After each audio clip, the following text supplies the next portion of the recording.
Alright, today I'm going to go over briefly the assignments. So the first task was to identify outliers and handle them. So the method I used for this was both the z-score method and also the IQR method. And then once I found those outliers, I removed them and replaced them with the median found for the data set. In this case, it was the world. It was a world data set, and then specifically I did the column for the yearly change in population. So here's a graph showing what the data set looked like before any changes to the outliers, and this is what it looked like after handling the outliers. And as you can see, these outliers were removed from the data set, and it has a better representation of the data. Alright, and then to the next area of code, it was regarding the analysis of the mean and median values. So using the data set of the housing prices, I compared the mean median for a list of housing prices, and then we found that there were potential outliers using the IQR method, and also we then filtered that data set with removing the prices that were outliers, and we graph that, and we can look at a comparison between the two.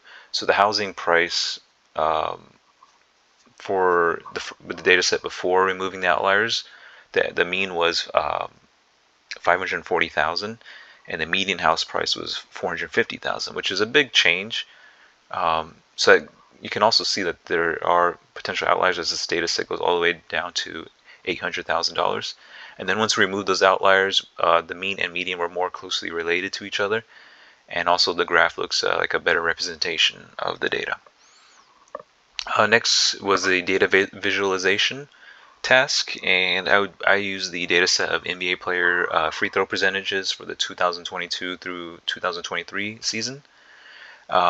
So we graphed the using a histogram and a box plot of the data, and this is more just a task to visualize the data. As you can see, there were very low end data values. This is most likely due to NBA players that probably only played like a game or two and missed their shots. So these are most likely can be removed as outliers because they're not actually representative of the entire data set.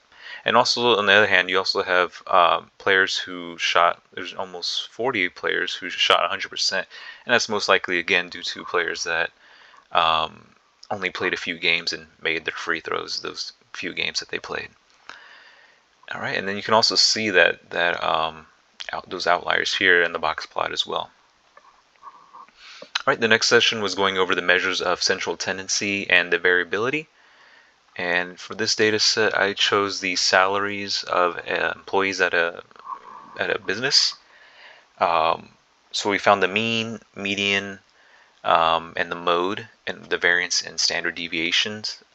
So as you can see, once we printed those results, the mean and median were very different. It's kind of hard to see here, but this is $2 million, and this is $250,000 for comparing the mean and median.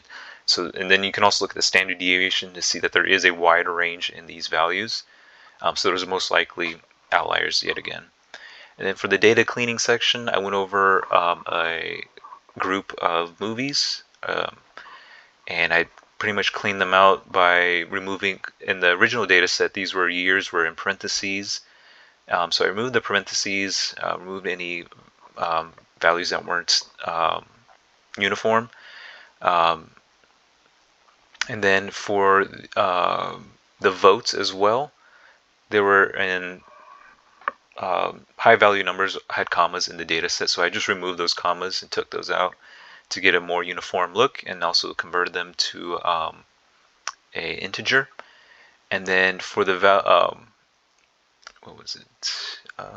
For the gross amounts that the movies made, they were expressed in million, like they had like 65 M instead of 65 million present, or 450K. So I removed the M and the K from the data set, and then converted them to millions and to thousands, and then also again removed any commas, dollar signs, and then converted it so it was more uniform, and where it was expressed as a float, so you can better use that data. And then for the last data set, I did a comparison of male and female salary inside a company, and you can see that both female and male groups made about the same, and then there's also a presence of outliers in both groups, as can be seen comparing the mean. It's a high value mean compared to the median, and as well as with the mode. And then we also did the standard deviation and variance of those as well, and those also showed that there was a high variation in the data.